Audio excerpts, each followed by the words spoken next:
चंदनपुर गांव में दो भाई रहा करते थे। बड़ा भाई हीरालाल और छोटा भाई श्याम।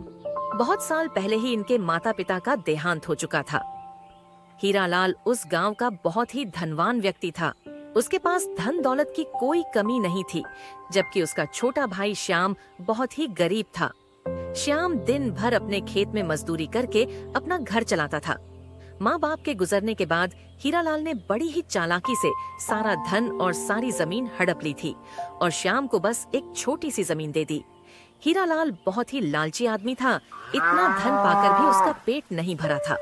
अब उसकी नजर छोटे भाई श्याम की जमीन पर थी, क्योंकि श्याम की जमीन काफी उपजाऊ थी और उसने अपनी उस जमीन की बदौलत ही अपने बेटे किशन को गांव से बाहर शहर में पढ़ने के लिए भेज दिया था।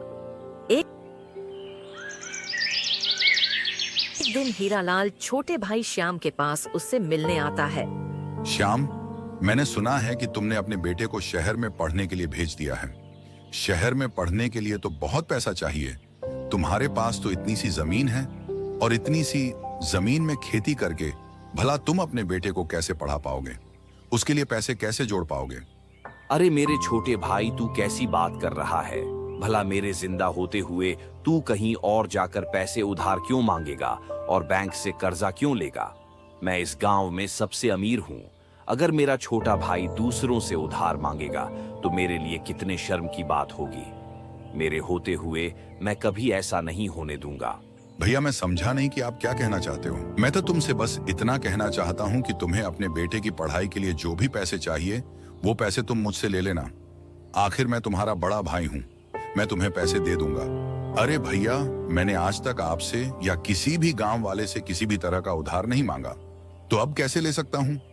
कोई बात नहीं श्याम, तुम मेरे छोटे भाई हो, तुम मुझसे पैसे ले लेना और बदले में अपना खेत मेरे पास गिरवी रख देना, जैसे बाकी गांव वाले रखते हैं। मैं तुमसे कोई ब्याज भी नहीं लूंगा। अरे नहीं नहीं भैया, मैं आपके पास अपना खेत गिरवी नहीं रख सकता। इस खेत से ही तो मेरा घर चलता है और इसी खेत की बदौलत मैं अपने बेटे किशन को शहर पढ़ने के लिए भेज पाया हूँ।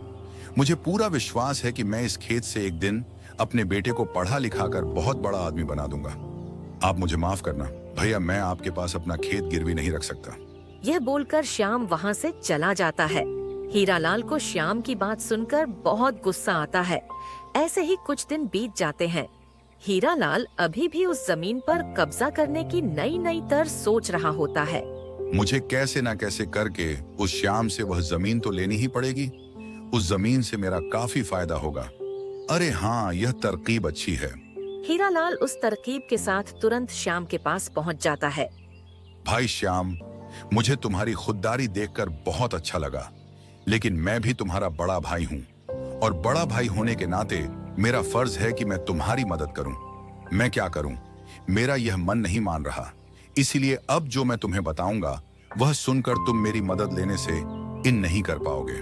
और अगर तुम सच में मुझे अपना बड़ा भाई मानते हो तो इस बार तुम मेरी मदद जरूर लोगे। ठीक है भैया, बताइए आप क्या बोलना चाहते हो?